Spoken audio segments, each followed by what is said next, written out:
Halo sahabat catur, kita jumpa lagi. Pada video kali ini saya kembali membagikan sebuah partai catur yang benar-benar indah dengan langkah-langkah penuh jebakan dari Mikhail Tal, si penyihir dari Riga. Mari kita langsung saja ke partainya. Partai ini dimainkan tahun 1956 di Leningrad, Uni Soviet. Putih dipegang oleh Mikhail Tal dan hitam oleh Vladimir Smagin. Di sini Tal memulai dengan bidak E4, Smagin C6. Ini adalah pertahanan Caro-Kann yang sangat terkenal. Putih D4, hitam D6. Ya sahabat catur, seperti biasa, sebelum saya membagikan langkah partai, maka terlebih dahulu saya akan bagikan langkah textbooknya atau mainlandnya dari pertahanan Caro-Kann ini. Di sini langkah terbaiknya untuk putih dan hitam. Di sini hitam bidak maju D5, putih kuda C3, hitam bidak pukul bidak, putih kuda pukul bidak, hitam gajah F5 mengancam kuda, kuda G3 sambil mengancam gajah, gajah G6,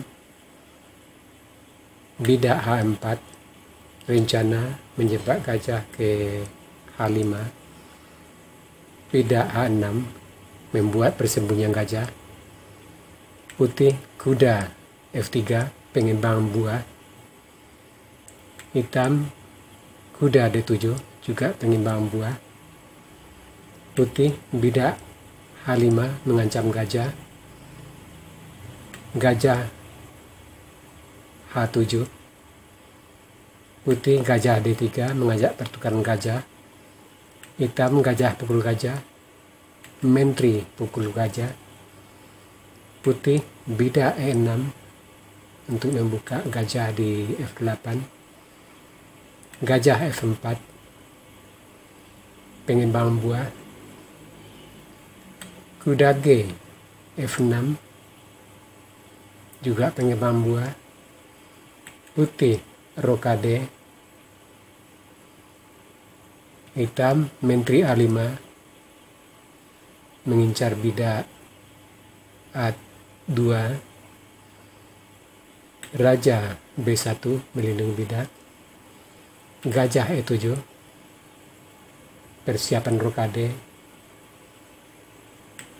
kuda E5 mengajak pertukaran kuda, hitam rokade, putih kuda pukul kuda, hitam kuda pukul kuda, putih kuda E4,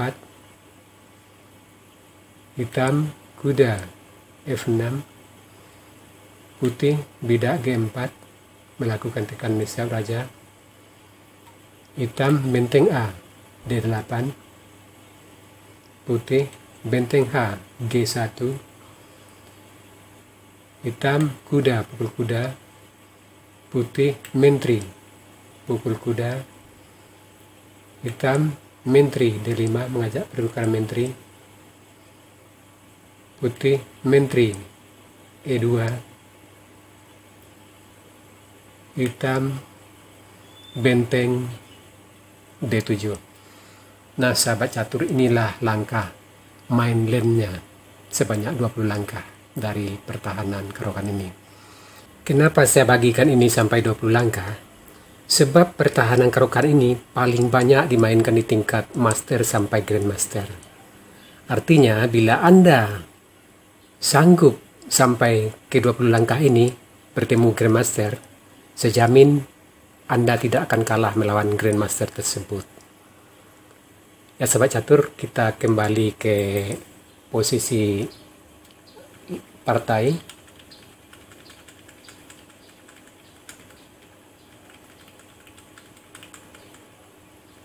Di sini Smagin bidak D6, Tal kuda C3, hitam kuda F6, pengimbang buah, putih bidak F4. Ini ciri-ciri khas dari tal, dia selalu menyerang duluan di sayap dengan majukan bidak-bidak F-nya. Menteri B6, hitam juga melakukan tekanan di sayap menteri, mengancam bidak B2, mengikat gajah di C1. Putih kuda F3, pengimbang buah, hitam gajah G4, sengaja mengikat kuda di F3. Di sini tal gajah E2 melindungi kuda. Hitam kuda B D7, pengimbang buah. Di sini tal mulai melakukan serang di pusat papan dengan bidak maju E5, mengancam kuda. Kuda ke D5, rencana Simagin untuk memukul kuda di C3 dan membuat bidak tumpuk di C3 dan C2. Di sini tal tidak peduli, dia rokade pendek.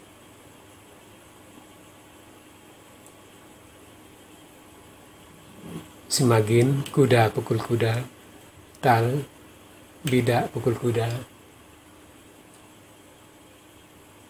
Hitam bidak E6 untuk mengeluarkan gajah di F8.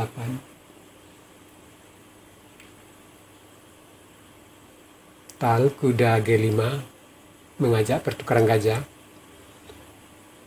Hitam menerima pukul gajah. Tal menteri pukul gajah. Di sini melihat kuda di G5, maka Simagin memilih untuk mengusir kuda dengan bidak H6. Nah, sahabat catur, di sini tal melakukan langkah yang aneh. Kuda pukul bidak F7. Ini adalah pengorbanan pertama yang benar-benar aneh dari Mikhail Tal. Di sini tentu saja Simagin menerima raja pukul kuda, dan di sini Tal memajukan bidak F5 untuk membuka lajur F untuk benteng.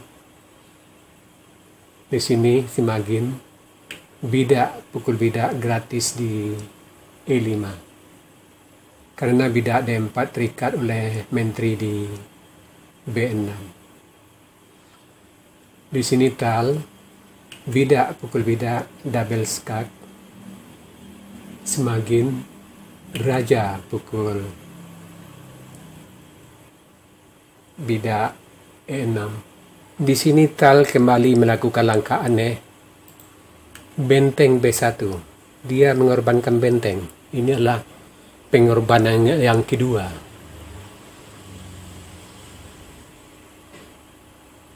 Di sini tentu Simagin menerima korban bentengnya. Menteri pukul benteng. Tal menteri C4 skak. Raja E6 D6. Gajah A3 skak. Hitam raja C7. Tal benteng pukul menteri. Simagin gajah pukul gajah.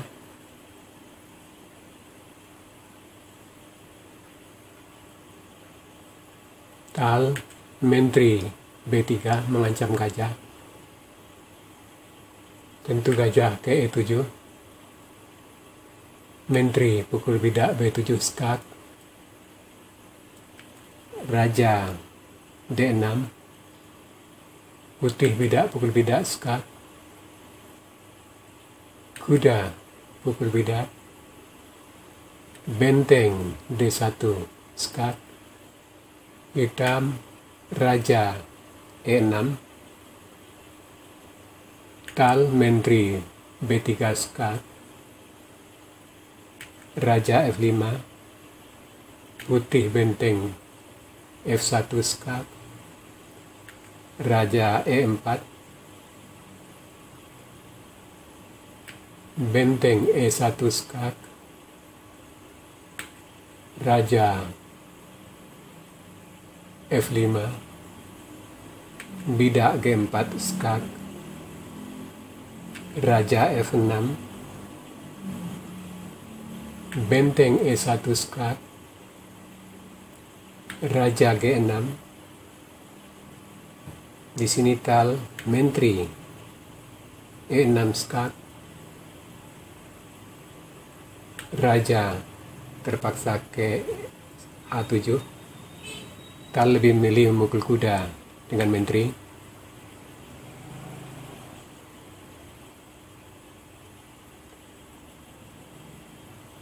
Di sini semakin mengaktifkan benteng H ke E8 melindungi gajah. Tal benteng F7 mengancam mat di G7 dengan menteri.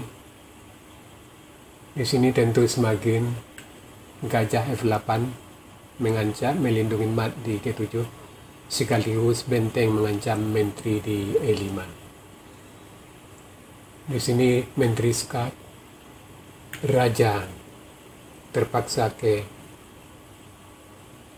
G8 sambil mengintip benteng di F7. Di sini tal Raja F2 mulai membawa raja ke medan pertempuran. Hitam skak ke C5. Tentu bila menteri pukul gajah maka benteng di F7 lenyap. Raja G3, hitam benteng E3 skak, Raja A4, benteng H E8.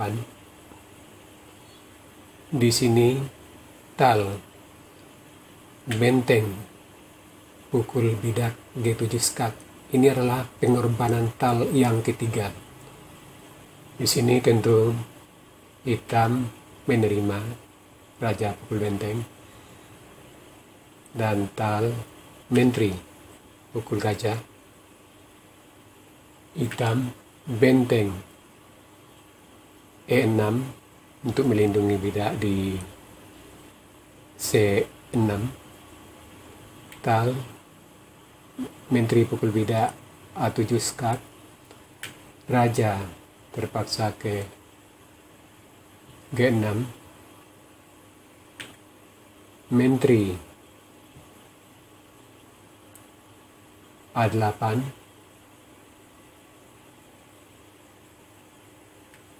Raja F6,